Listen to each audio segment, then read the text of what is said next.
My mic was muted. Good morning, guys. Sorry I'm late. How's everyone doing this morning? I got ready to go live, and little Smokey need to go potty, so I had to let him out and wait on him. Hey, Charlene, D.L. Smith, Lisa 54. Let me scroll the chat here. Light Feather, Z Storage. Did I say hi to Charlene? I think so. Misty Walker, Shine On, Mike, Mick, good morning, Blue West, Mandy Hall, Angel, Clancy, what's up, y'all? He said, not much, Clancy, just been watching about the president on TV. It's Inauguration Day. Joe Biden's going to be what? The 46th president? Let me see. I've got it written down somewhere. I think he's going to be like the 46th president. Oh, Lord, I've misplaced my notes. Oh, hold on a minute, guys. I've misplaced all my notes somewhere. Hey, Nika, good morning. Yvonne, good morning. Yep, the 46th president. And I think I just heard him say that he is the 15th vice president to be sworn in as president. Hey, and we have our first female vice president, which that's pretty cool. My hubby Mark, he's not too happy about the inauguration. He was a big Trump supporter. Hey, I like Trump. I liked Obama. I just look at it this way. I was just raised to respect whoever's the president. You know what I mean? He's the 15th vice president to get promoted. It's pretty cool. I mean, we got, what's her name? Kamala Harris. Is that how you say her name? First ever female vice president. So what are they going to call her husband? First husband? I don't know what you'd call him. Oh, my goodness. Lisa, I was on the Trump train. It was sad watching Trump and Melania leave the White House. Did y'all see how Melania was dressed? She looked like she was old Hollywood style with her black satin gloves on. Oh, my gosh. She looked so elegant. Hey, Sapphire. How are you doing this morning? Did I say hi to Debbie? Good morning, Debbie, if I didn't.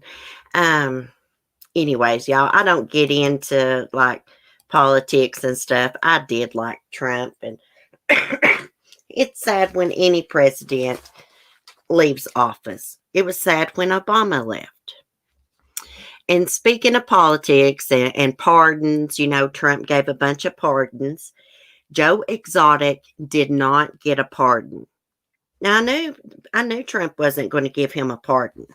I just knew that he wasn't. But anyways, here, his team, the Tiger team, had a limo waiting outside of the prison last night for, because they just knew, they were confident that Joe was going to get a pardon. Now, that's counting your chicks before the eggs hatch, if you ask me. For real. It's counting the chickens before the eggs hatch. I wouldn't have done that. Because, there's always a chance that it couldn't go through, and it didn't go through. Hey, Alex. Good morning. I think Trump didn't pardon Joe because it would have looked bad on him. Because Joe was, convicted of killing 5 tigers. Of course, Joe has explained that it was more humane to shoot the tigers that were sick and suffering than to get a vet to put them down, because they have to be shot with a dart, he said, and it goes into the animal at about 80 miles an hour. The animal goes crazy when the dart hits them, starts trying to climb the fences, that stresses the animal out. And you have to wait like about 15 minutes for the animal to go down. And before you can even touch the dart, it gets so hot that you cannot touch it for about 15 minutes. So Joe just said it was more humane to shoot them. I don't know what to think about all that, to be honest. You know, I'm a big animal lover, and I don't know. I don't like the idea of shooting them. I don't like the idea of them being darted. Really, for me to form an opinion on this, I would really have to research if it, to see if it, if it really does stress the animal out, like the big tigers. Because you got to dart them and put them down before you could go in and give them a shot to put them to sleep, right? But anyways, I'd have to research that before I give my opinion on it. I don't know what to think about it, to be honest. I almost wanted him pardoned, bring on Tiger King season 2. Well, I mean, I kind of wanted him pardoned too. I'm not going to lie, I did. Um, and the reason I kind of did want him to get a pardon is because I do think he got railroaded on the murder for hire crap. I think that was totally set up by Jeff Lowe to get Joe completely away from the zoo so Jeff could have complete control at the zoo. And he worked with Carol Baskin and a few more characters, shady characters, to set it all up. That's what I think. Now, as far as killing the tigers, like I said, I don't know what to think about it. Pisses me off to think about someone shooting a tiger. But like I said, Joe's excuse was it was more humane. I may, if I get time today, try to research and look up about euthanizing tigers and all that. See what I find out. Anyways, this morning we're going to talk about Alexis Sharkey. They have released a cause of death for her. She was the Instagram influencer who was found dead in Houston in November, I think it was November 28th. She was found on the side of the road by some sanitation workers, naked. Police think she had been laying there all night. Now, they said there was no visible signs of injuries, but they have come out and said her cause of death was strangulation. Now, her friends done a lot of interviews with different news stations, and they claimed that Alexis confided to them that her husband, Tom Sharkey, was abusive to her and that he would choke her until she blacked out. And she would always wake up in the bathroom. I got those 2 little missing kids pulled up too. Let me get out of that. Yeah, also there's an Amber Alert for 2 little kids that was violently took from a home. It was actually, they were living with a foster mom. They were took from the home by 2 men. I'm going to tell y'all about that too. What do y'all want to talk about first? Alexis, the Amber Alert. Oh, yeah, and we got Jennifer Dulos. There was action at Jennifer Dulos's house yesterday. Gosh, if I hadn't been sick, I wouldn't have missed that. Usually in the mornings, I always get up and look, see if there's any updates on Jennifer Dulos. It's just a habit, and yesterday I didn't do it. Sometimes I don't, but most of the time I do. Hey, Bailey, Red Rhyme, how are y'all doing? So let's talk about Alexis first, since Red Rum's in here, and she has covered that case a lot. Let me pull up my stuff here. So I reckon she was strangled. You know what I think? I don't have any facts to back this up, but I think her husband strangled her. The reason she didn't have no clothes on, she was probably at home. Maybe she sleeps nude or something. I think he strangled her and took her body and laid it there. Maybe she was dressed when she died and he took her clothes off of her, or ever who took her clothes off to make it look like she had been sexually assaulted by a stranger or something. Let me get to her picture. Alexis kind of reminds me of Laura Reed, the woman that was missing in Houston that left her baby in the car and allegedly walked off.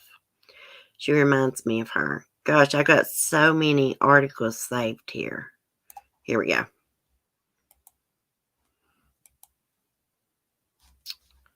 Really, really pretty girl.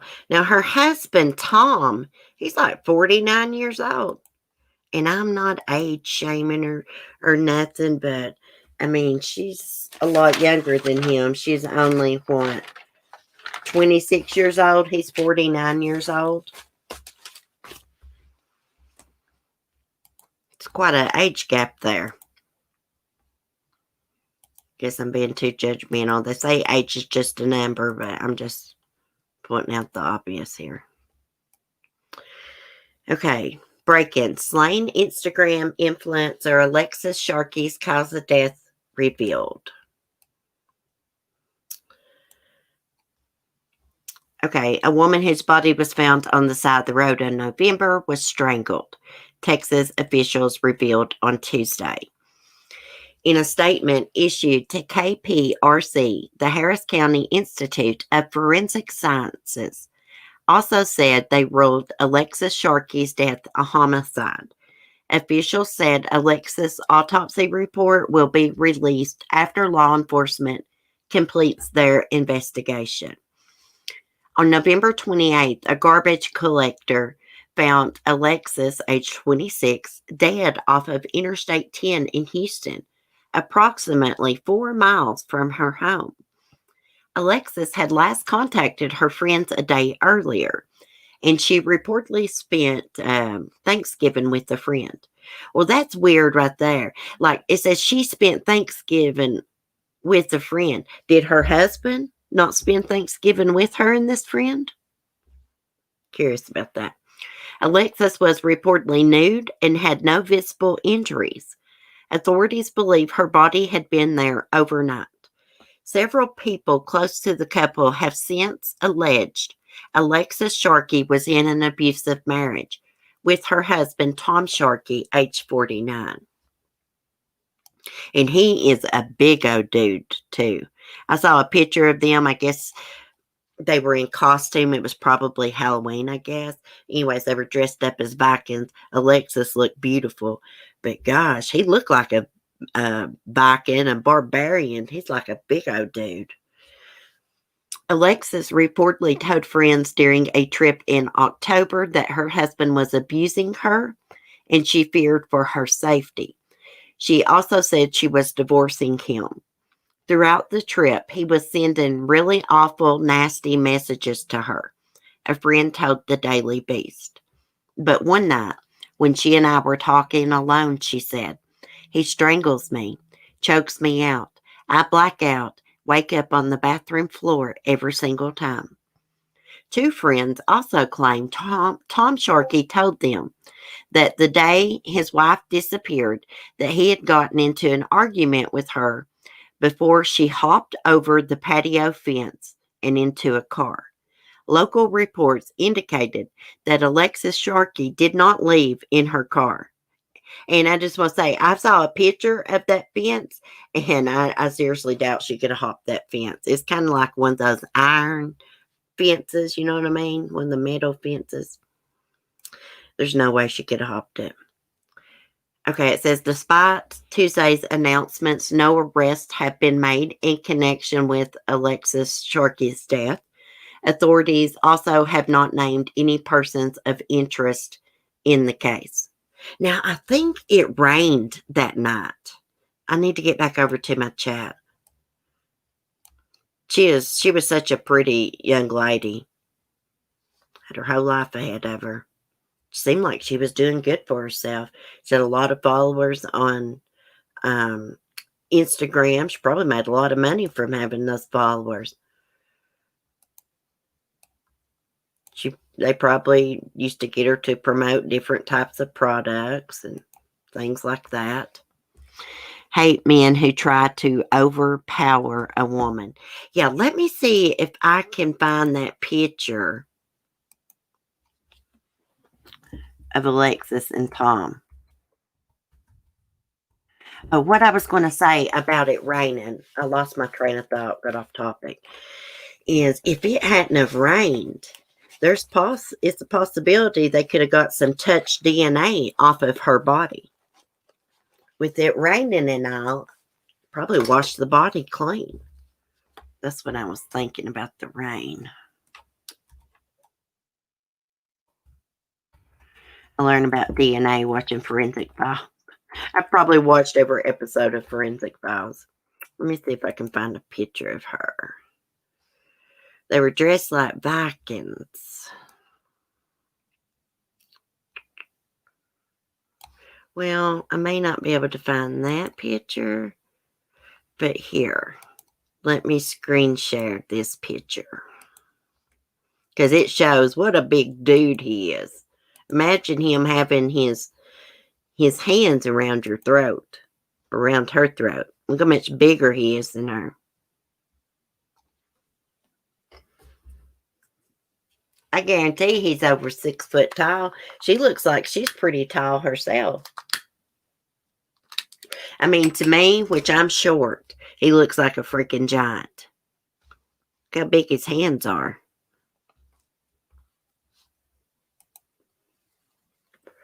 Here's some pictures of Alexis. I mean, she looks like a freaking model to me. Is that supposed to be her husband? Guess so.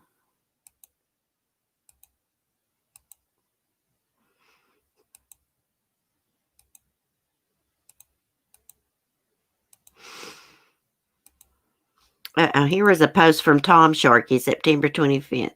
Hell yeah. You tell him I'm coming and America's coming with me. And it's got a picture of Trump. What an idiot. I don't know, guys. He just don't look like her type to me. I mean, opposites attract, though, but they just look like, I don't know. My honest opinion, looks like a father there in the picture with his daughter. That's how much older he looks than her. That's just my opinion. I'm a little judgmental. He got banana hands. Yeah, Colleen, he's a monster. He is a monster. Yeah, he's 49 years old, and she's just 26. I need to go back through the chat and see if Red Rum was saying anything.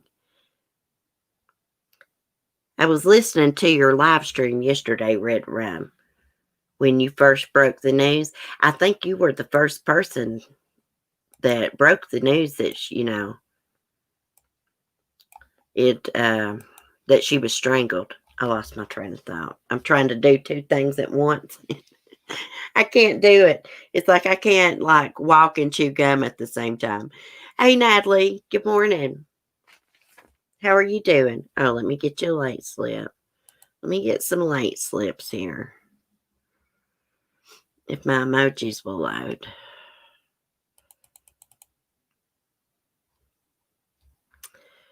Everything's acting all slow this morning for some reason. Okay, we got late slips for everyone that was late.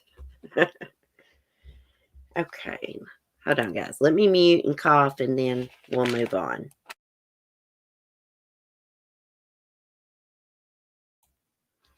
Before we move on, I just want to say I was suspicious of her friends when this first happened, the end of November. I did think her friends were doing a lot of interviews. And I did question their motives, are they doing these interviews because they really cared for Alexis?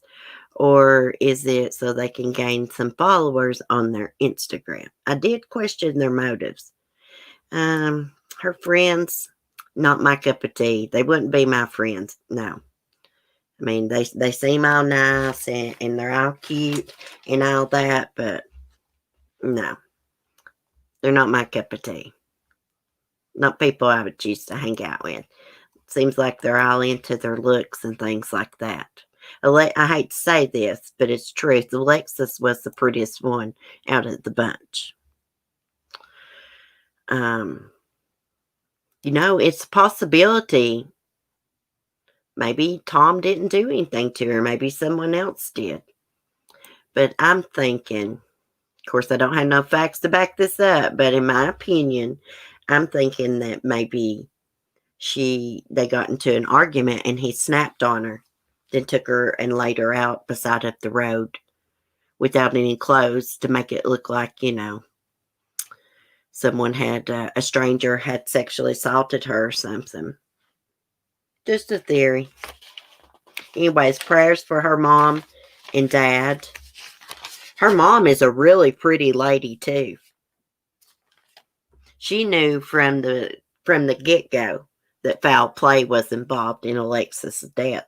She said it right after they found her. A mother usually knows. It's intuition, I guess. He choked her out one too many times. Yeah. When I was married to my first husband, a cop told me one time, he's going to start beating on you, and he's going to go too far one day and kill you. And that could have been what happened in this case. It fits, CC. I don't want to say it was intentional, but I do think it was a fight that went too far. That's what I'm thinking too, Bailey. And then he took her and laid her out there nude to make it look like maybe a stranger done something to her. I mean, I think he told a couple different stories. And see, where he was married to Alexis, he was her next of kin. And he didn't want her mom to have her body so they could have a funeral. She had to fight him for it. Finally, I guess the medical examiner, coroner, ever who, changed the next of kin to her mom, her parents. Yeah, he was trying to be an asshole and hold her body. I mean, why would you do something like that? A mom just lost her daughter, and you're not going to let her have a funeral for her? He finally must have agreed to let Alexa's family have her, because they did have a nice little service for her. And her friends, I think her friends videoed some of the services, which I think is just, I don't know. I just think that's weird, kind of disrespectful. Okay.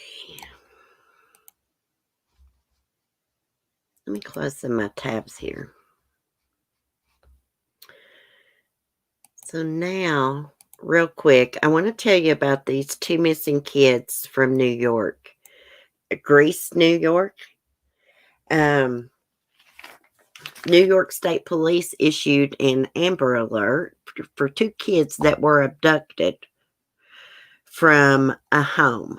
Now, these two kids were in foster care. Shakira Cash, age 3, Dimitri Cash, age 5. Let me share their pictures. They were at their foster mom's home, and two men smashed out a window, it said, came into the house. They were specifically looking for little Dimitri and Shakira Cash. The men were dressed identical. Flannel shirts, khaki pants, like the Dickies brand khaki pants. They had black ski masks on, and they had ski hats on. They said one suspect was 175 pounds. Second suspect was around 200 pounds. So I think the foster mom heard a commotion. This happened on Monday night around 8:40 p.m. The foster mom heard a commotion, I guess because they smashed through the window. Comes downstairs, I guess she screams. They grab her, put duct tape on her mouth. I believe they tied her up. There were other kids in the house, heard her scream. They come downstairs. They had duct tape put over their mouths as well. And these two suspects were specifically looking for these two kids. Now, police want to talk to the biological father. Dimitri Cash. I guess he would be a senior. In this article, it keeps saying he is a junior, but wouldn't the little boy be the junior and he would be the senior because they have the same name? Anyways, they're wanting to talk to the biological father because last year he actually went and picked up little Dimitri from school and he wasn't supposed to. The principal tried to stop him. He did not comply. He left with the little boy. The little boy was, of course, located. But he's been fighting for custody of these kids or for visitation of them. He was accused of abusing the little girl. I believe it was not this little girl, not Shakira, I don't think. It was his girlfriend's little girl. She later recanted all that, but the judge still wouldn't let him see his kids. Now he does have like a change.org put up, GoFundMe put up, and he's calling out the judge in the case. Let me see what her name is. Get past my Jennifer Dulos notes here. I think it is Stacy Romeo. He says that the judge is deliberately keeping his kids from him and trying to terminate his parental rights. We'll take a look at that in just a minute. They are so cute. She is cute as a button. They both are. I hope they find these kids safe and sound. I got a feeling that the father did this. It says New York authorities issued an Amber Alert for 2 young children who disappeared from the Greece area Monday night. Shakira Cash 3, Dimitri Cash Jr. 5 were last seen at around 8:40 p.m. at English Road when they were abducted from their foster home. According to authorities, both children are said to be in extreme danger. 2 tall, mask-wearing men reportedly grabbed the children and fled. Both men were dressed identical, police said, wearing flannel shirts, khaki pants, black ski mask, black ski hats. Both stood around 6 feet tall. One suspect appeared to weigh 175 pounds, while the other appeared to weigh 200 pounds. The suspects smashed into a window at the home and specifically searched Dimitri Jr. and Shakira. Police said the suspects violently grabbed the children, put duct tape around the foster mother and 2 other children. The 2 suspects grabbed all 3 of them, used duct tape to forcibly tape all 3 together, Chief Drew Forsyth said.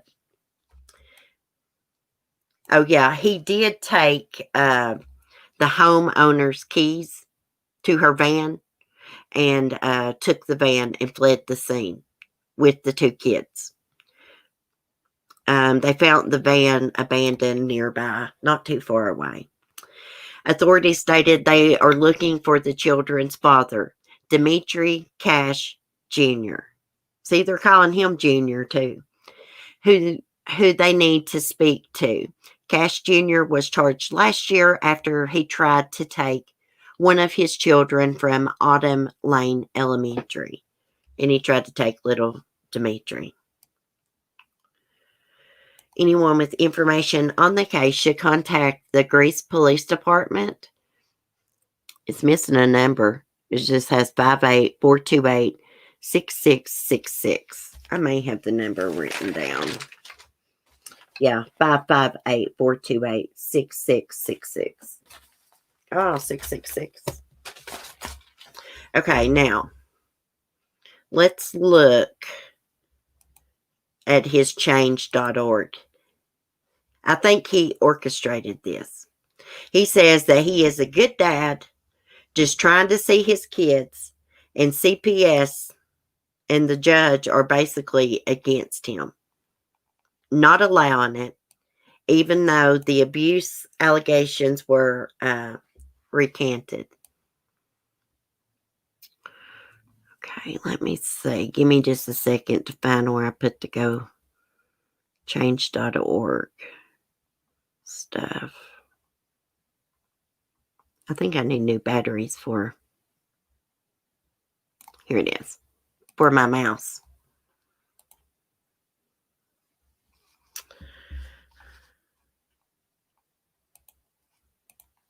Okay, let me screen share it.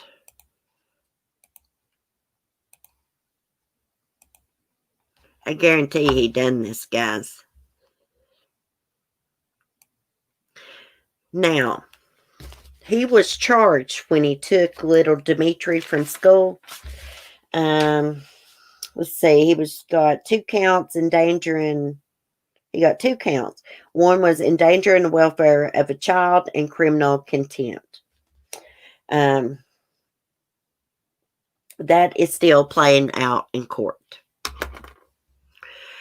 Okay, so here's his change.org thing, petition, whatever you want to call it. Judge Stacey Romeo denies good dad rights to kids, but gives rapist dad custody. And here's little Dimitri and Shakira and big Dimitri. I don't want to sign the petition, but I want to read more of it. Let me figure out how.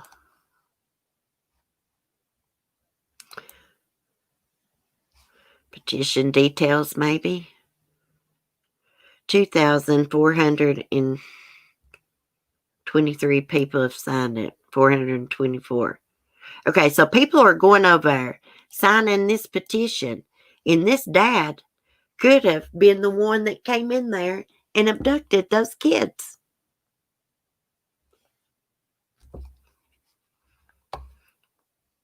I just don't get it. There was one woman in the comment section I read this morning leaving her phone number for this dude. Look, people have been signing it 10 minutes ago, 16 minutes ago. Okay. Judge Stacey Romeo is assisting Child Protective Services with kidnapping children from their parents by acting with bias, prejudice, and in violation of the constitutional rights of parents in her courtroom. In the current case of Father Dimitri Cash, Judge Romeo was unlawfully failed to state the jurisdiction under which she is operating, thus helping CPS take action however they wish against him. She refuses to hear the testimonies of 3 medical professionals whom all have spoken positively of Father Dimitri's mental health and abilities to care for, love, and provide for his 2 young children. Judge Romeo is currently trying to charge Father Dimitri Cash with neglecting, abusing, and abandoning his children, despite the fact that all abuse allegations against him were investigated and unfounded. All the while, his kids are suffering neglect at the hands of foster parents who have left his daughter in dirty diapers, resulting in severe vaginal rashes, and his son has suffered countless cuts and bruises on his face at the hands of the foster parents. The mother of his 2 children and her young daughter from a previous relationship, who made these false claims against Dimitri in 2017, have recanted their statements and apologized for their lies. Yet Judge Romeo refuses to dismiss the case and has held his 2 children in foster care, where they have suffered emotional and physical abuse for the past 3 years, as of August 2020. She is now seeking to terminate his rights, claiming that he has permanently abandoned the children, even though she is the one who stopped his visitation with his children. Dimitri continues to fight to bring his children home, despite having gone through 2 bad attorneys who failed to raise facts of the case that proved his innocence. Judge Romeo's attempts at keeping him from his children by guiding Child Protective Services and their attorneys on how to fight against him, rather than acting in the best interest of the children. Well, guys, there's two sides to every story, and then there's the truth. Then it goes on to say, help us place these two children back into the hands of their upstanding father and place a clear standard of practice on family court judges so that they will not abuse their powers against parents of any race. We must hold Judge Stacey Romeo accountable for her abuse of the law in the courtroom. Reach out to Supervising Judge Gallagher directly. You can call 585-371-3697, or you can address and send letters to him. You can address and send letters to him. What? Anyways, well, I don't know. This is his tale. You know, there has to be another side to the story. I would like to hear the rest of the story. And you would think these other people would want to hear the rest of the story before they sign this petition. Because more than likely, he orchestrated the kidnapping.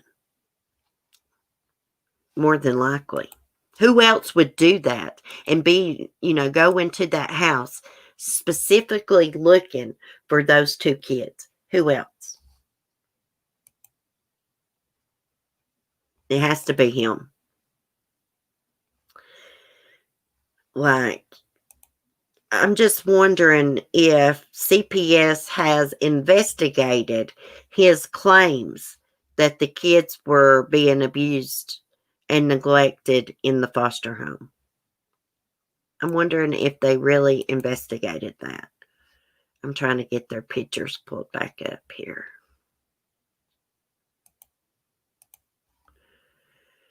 And I am wondering about this father's mental health.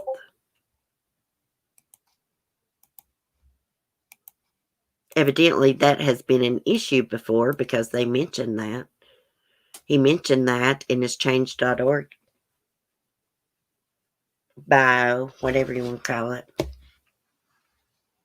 I hope that the kids are safe and that he doesn't do anything crazy. That's what I'm hoping and praying. And if he has them, I think that he does. I think he's got something to do with it. This was planned out. The kidnappers, they knew exactly who they were going in for. Okay, let me see if I can get to my chat. I wonder if there's any security cameras. It didn't say anything about that. But a lot of homes have security cameras. Doorbell cams, that like the Ring doorbell crap. A lot of homes have cameras inside of them too. I'm not too sure I would like cameras inside of my house. CPS have took kids out of the home before that didn't need to be took. That's a fact. They have done things like that.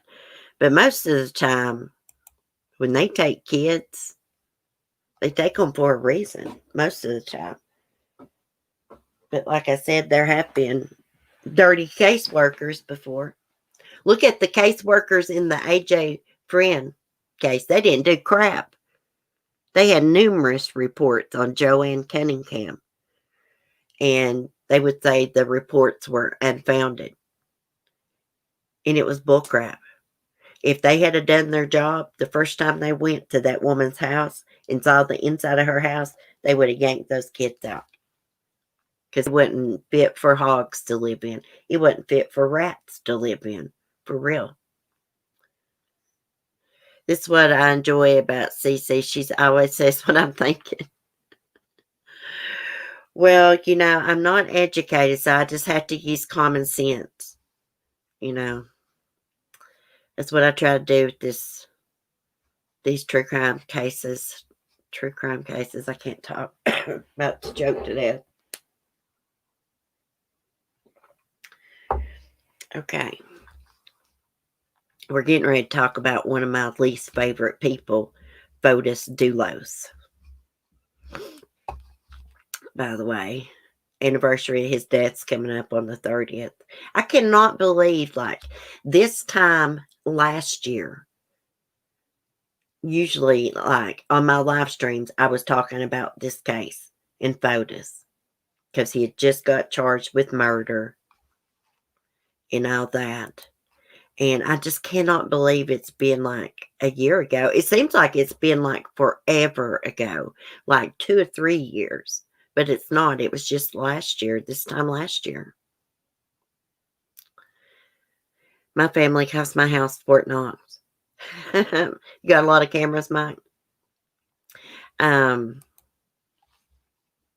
want a trail cam so I can get video footage of the wildlife at night and stuff. And I'm going to start me a wildlife channel.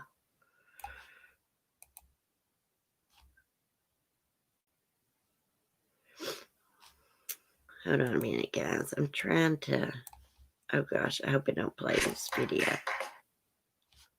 Every time you click on an article, it wants to play a damn video.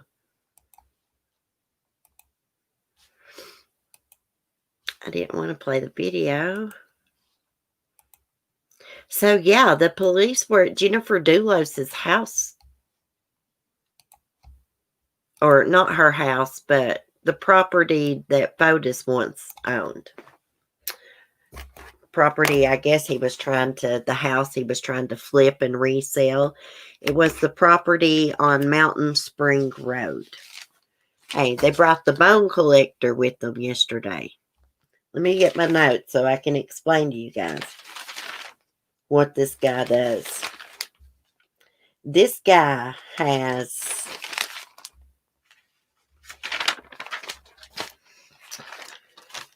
this equipment, like this radar equipment, to where he can see under the ground. He can see if soil's been moved.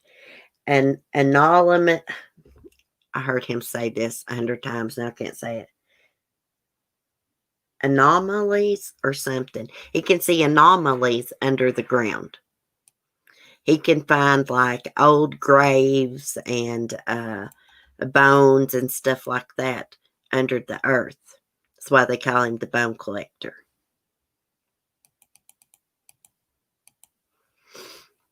Let me see.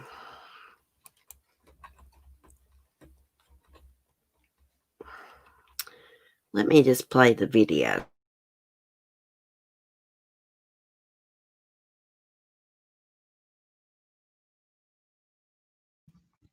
Okay, I'm just going to play the video so it can explain it. They didn't find nothing, though. He said he found 4 different areas where there was these anomalies or something like that. He found in the soil moved, but I don't think they found anything.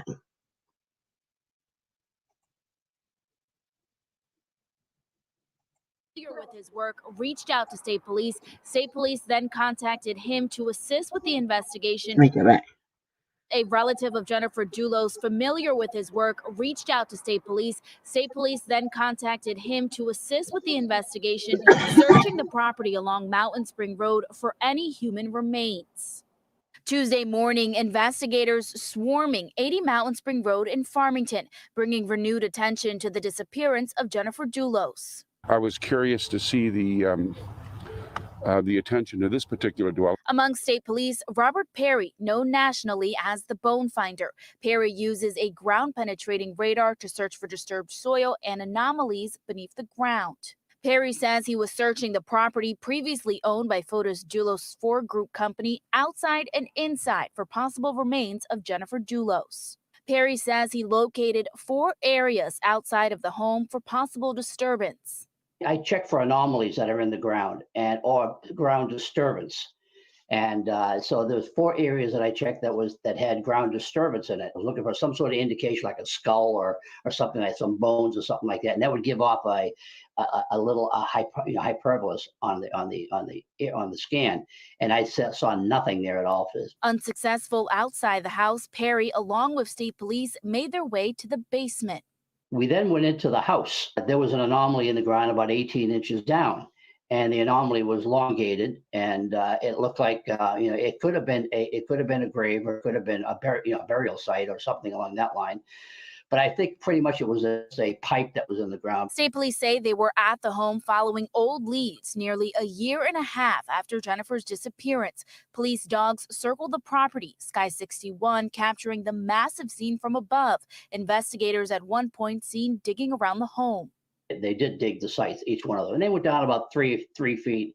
On the day of Jennifer's disappearance, Fotis Dulos' phone pinged twice near this home, according to police. The couple's home along Jefferson Crossing, only a few minutes away. Yet, following Fotis Dulos' suicide last January, many questions remain unanswered. We really don't know what to believe, because the Mr. Dulos maintained his innocence until his suicide. They wanted to do some more work out in the woods. I just don't think, in my personal opinion, my experience, burying somebody almost in the backyard is really high, especially with all the wooded area that they have. I think is, I don't think it was there to begin with. I think it was further out. Perry says there are no official requests from state police just yet to return back to the property, but if he does, he says he would focus on searching the wooded area around the home. Outside Troop H headquarters in Hartford, Nia Maldonado, Fox 61 News.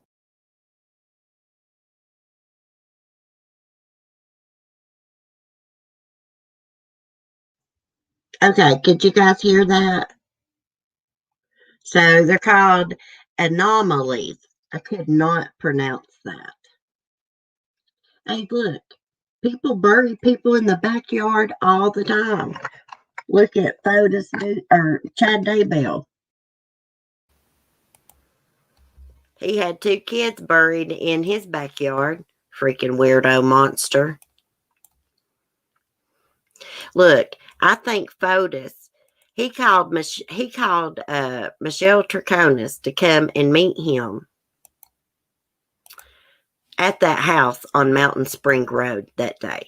His phone pinged there twice. He called and told her to bring some paper towels and some stuff to clean up with. What I think he did is he got rid of Jennifer's body before he went to that house on Mountain Spring Road. He was just there at that house probably to clean himself up. If you remember, Michelle said that Fotis gave her some paper towels outside where he had cleaned up an alleged coffee spill. This is what she told police. But it didn't smell like coffee. And she took the paper towel and threw it away. She told the police 2 or 3 different stories.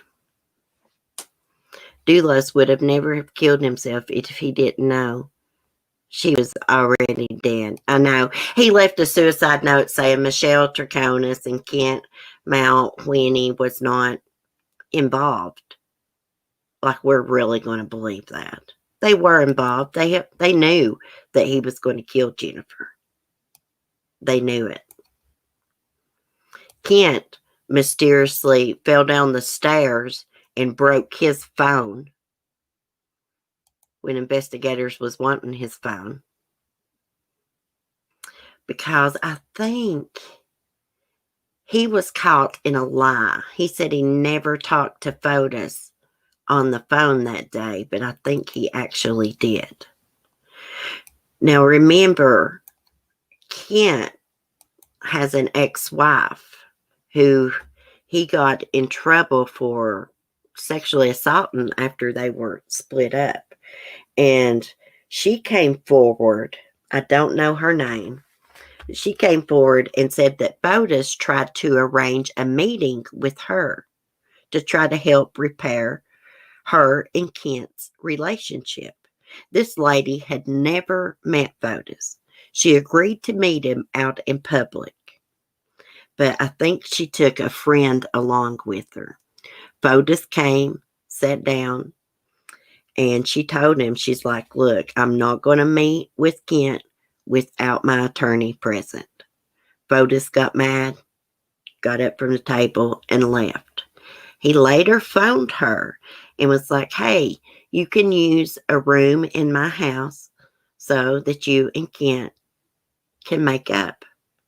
And she was like, no, I'm not meeting with Kent anywhere without my attorney.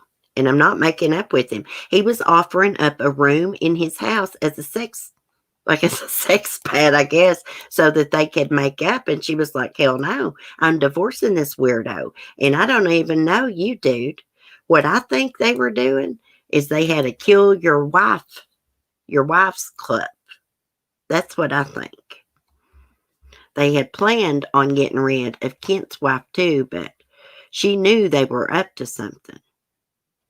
It's what she told investigators. She felt like, that if she had met with them, that she would have disappeared too, just like Jennifer. And he knew he had officially effed up. Fotis committed suicide because he knew he was going to jail. This time he wasn't going to be able to bond out, and he was probably never going to get out again. He was going to be convicted. He knew it. And he's a control freak. So what did he do? He tried to control the situation on his terms. Robert Durst was the only smart murderer I've ever heard of. Then he does a documentary about how he never got caught, and he got caught. Yeah, he's a wild character. He really is. And when Fotis, maybe in Fotis's mind, he thought, "Hey, I'm gonna kill myself because I'm not going to prison, and I'll just write this suicide note and say that Michelle and Kent wasn't involved, and they won't be in trouble." Maybe that's what he was thinking. If he was thinking that, that's stupid. Because now they have conspiracy to commit murder charges. They still got to stand trial for. Remember when, what's his attorney's name? I cannot stand him. My mind went blank. Norm Pattis.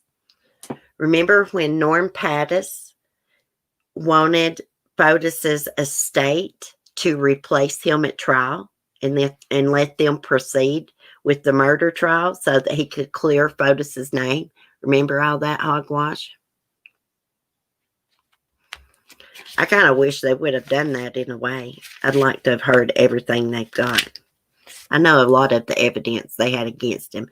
They had a lot of evidence, like his DNA was on the kitchen faucet in the kitchen, mixed in with Jennifer's blood. I think they had some blood or fingerprints coming in the mudroom door also. Investigators don't think Jennifer ever made it out of her garage. When she pulled in that morning, Fotis was already lying in wait for her. He gets out and he attacks her and murders her. I don't know. Welcome to your new boutique. Oh crap! What is that? Senior living What in the world was that? Oh, that article started playing a thing. I still had it pulled up. Anyways, I don't know if he stabbed her or if he beat her to death, but they said that she could not, the amount of blood that was in the garage, she could not have survived. So she probably died right then and there in her garage. And then he must have took her body in her SUV to that, what's it called? Waverly, something like that park. Because he parked her vehicle there. And that's where they think he had parked his employee's truck at that he took that day. I think he was trying to set up that guy that worked for him. That Paul Gumany, whatever his name is. That's what I think. He took his truck that day I bet Norm Pattis knows where Jennifer has been the entire time, every detail. I don't know. I bet Fotis lied to him too. I guarantee it. I don't think Fotis told him the truth. Really.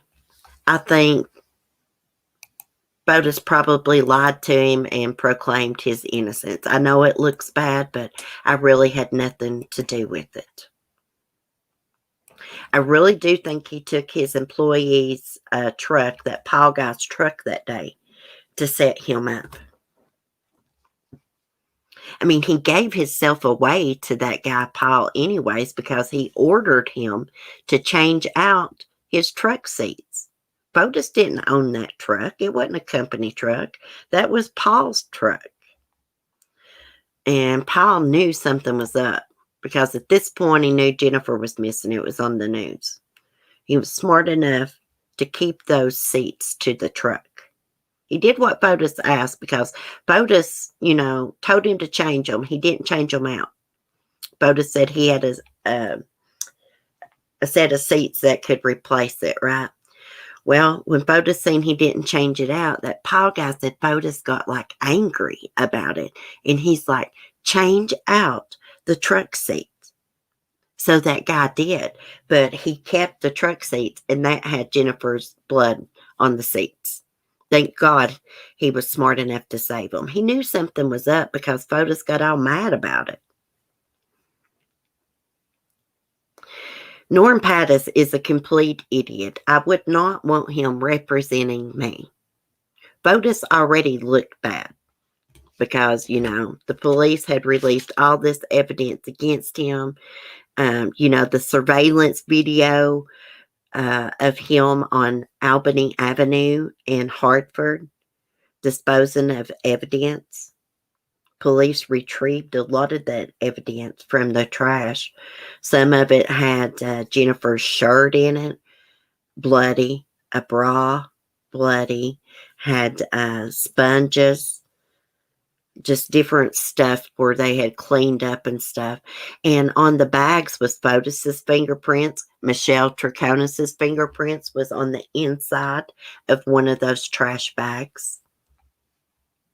They sat around and planned this. Fotis, Michelle, and Kent. Kent and Michelle knew that Jennifer was going to be murdered that morning because it was all planned out. They was going to murder Kent's wife, but she wouldn't meet with them. For some reason, they didn't go through with killing her. That's just my theory on that part. They did try to lure her out to Fotis's residence for some reason.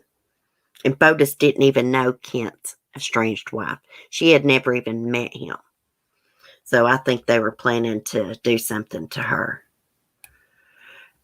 Michelle Troconis made sure that she had 3 alibis that morning. And she lied to police numerous times. Changed her statements and stuff. I really thought she would have tried to have saved herself and got immunity and told investigators what all happened, but she didn't.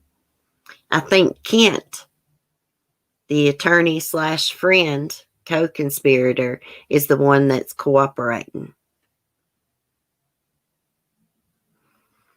I wonder if he knows what Fotis did with Jennifer's body, and I'm wondering if he helped that morning.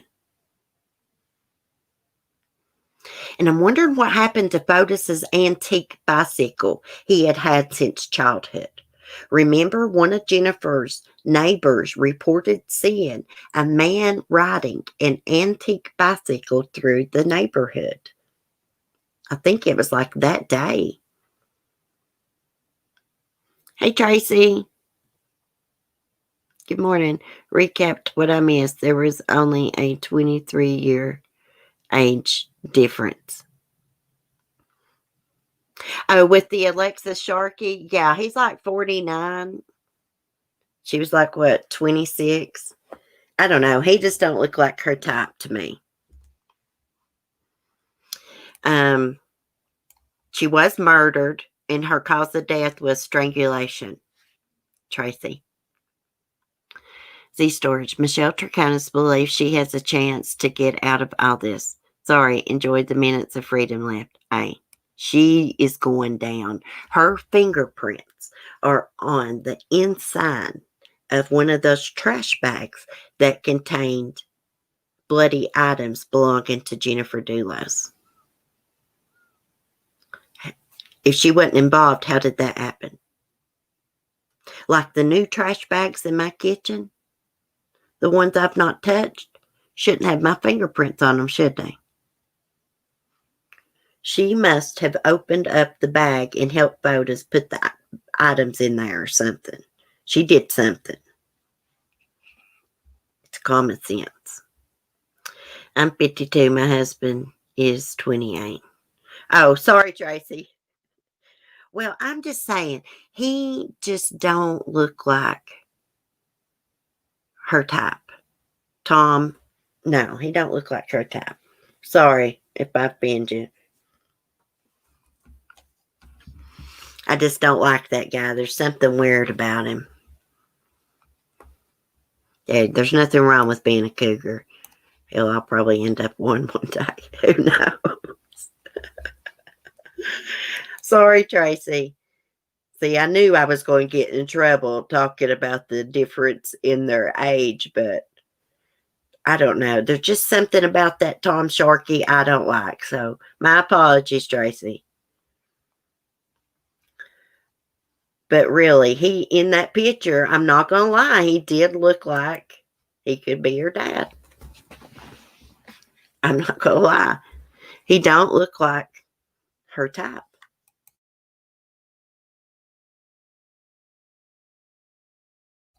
I don't think he's attractive at all. That's not my type of man right there. I don't like a lot of women like those big muscles and all that. No. Just give me a normal looking man, okay? You're fine, CC. I was saying, well, I don't want to hurt nobody's feelings or offend anyone. Sapphire's 49, husband is 62. Yeah, they don't sound so bad, though, as to be 49 with the 20s. I don't know. I'm 52. Hubs is 72. Okay, guys. I shouldn't have said that. I shouldn't have said it. He proposed at 18. He chased me. We had our 10-year wedding anniversary. Oh, congrats, Tracy. That's sweet. I don't know. This Tom Sharkey, something tells me he was jealous and controlling. He probably couldn't stand all the attention Alexis got online. She's beautiful. She was a beautiful girl.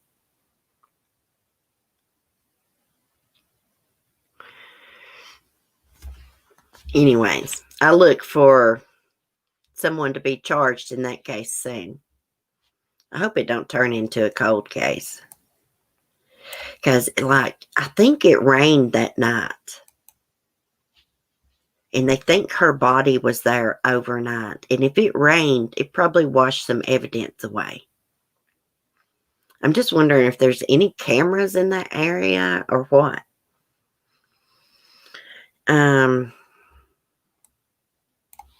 Speaking of cameras, Fotis Dulos, he's like one of the dumbest criminals. He got caught on camera disposing of evidence. World's dumbest criminal.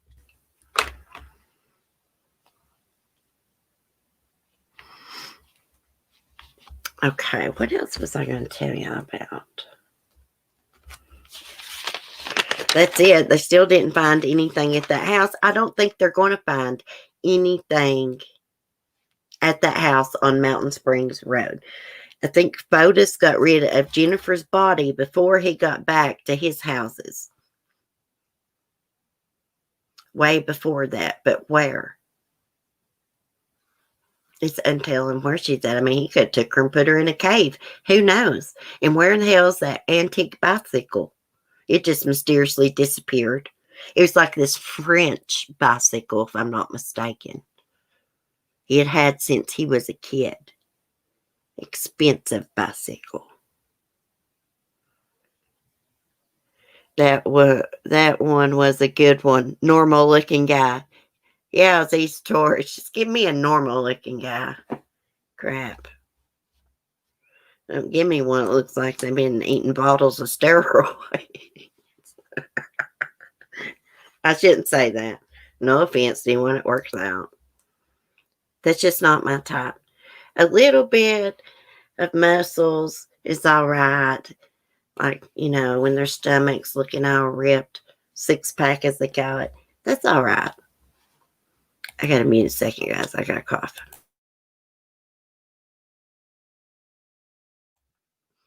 But I don't like those big giants. Men intimidate me anyways.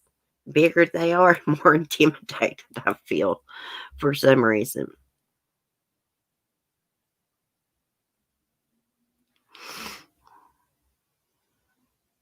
I don't like a 6-pack. Light feather, you don't like a 6-pack? I just like a normal looking guy. I like I don't know. I like a guy that likes to work. You know what I mean? That likes to do things. And like do things other than just work out. Like maybe go fishing, maybe go 4-wheeling. Someone that likes animals. For sure. I like animals. Speaking of animals, I'm going to go see my goat. I seen her this morning. I went and opened her up and my chickens. I hadn't seen them much because I've been sick and it had snowed here. And Mark's been taking care of them and it's been killing me because he don't do it correctly the way that I like it done. I've got a system. I do things a certain way. So I just like fooling with my animals myself. I appreciate him pitching in and helping me, but I do things a certain way. I just came down the ladder to say it's about being a worker and an animal lover. Says a lot about someone. Yeah, for real. Like, I don't have like a job I report to every day, but I work every day. Like around here, like I got 4 dogs. How many chickens I got? 6 chickens and 1 goat. And a husband and a son. My work is never done.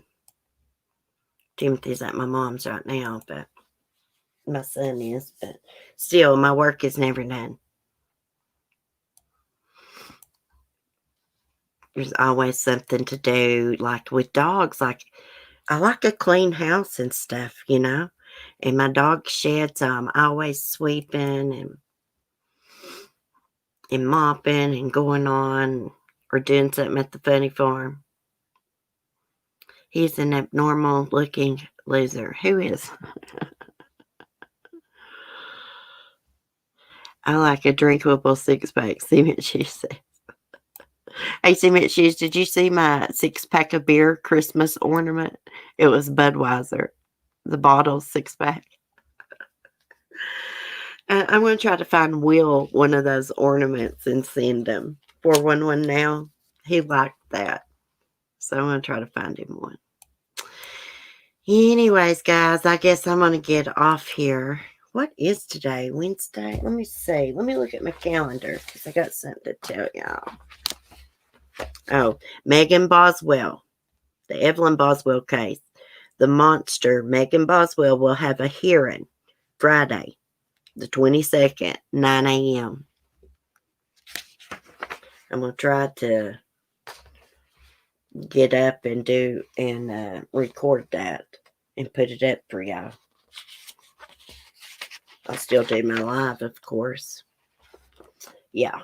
So she'll be in court at 9 a.m., Bristol, Virginia.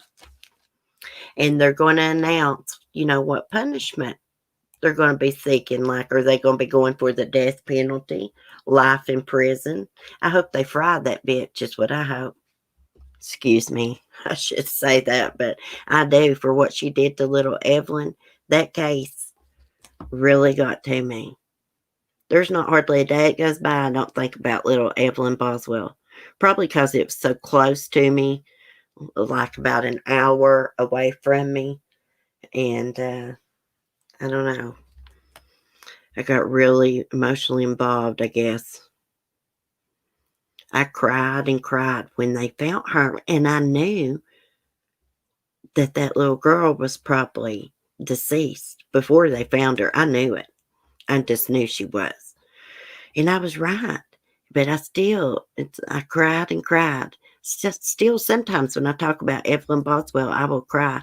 That case really got to me, and the AJ Friend case, and Malia Davis. Wonder what's going on with that. Yeah, she is pure evil. I'd like to knock that smirk right off Megan Boswell's face, Colleen. Wouldn't you? When she did that interview standing there, I believe it was with WJHL, she was smirking and going on, and the whole time, that little bitch knew that Evelyn was dead, thrown in her daddy's shed under a bunch of clothes and stuff. She knew it. And she stood there in that interview smirking and going on, having Duper's delight. I knew it when I seen that interview. I knew she'd done something to her. Anyways, guys, y'all have a great day. And we'll see y'all tomorrow, same time, same place. If there's any updates on like the little West brothers missing from California City, I will let y'all know. Like if they was to arrest the adoptive parents, or if there's any breaks in the case, I would do emergency live stream and let y'all know, of course. Hurricane Holly, welcome to the coffee family. I'm glad you felt welcomed in the chat yesterday. But we're all just a bunch of friends sit around here and drink coffee. We try to make everyone feel welcome. Anyways, guys, y'all have a great day. Be safe, be kind, and peace. I better get off here or I'll keep just running my mouth. I could talk all day.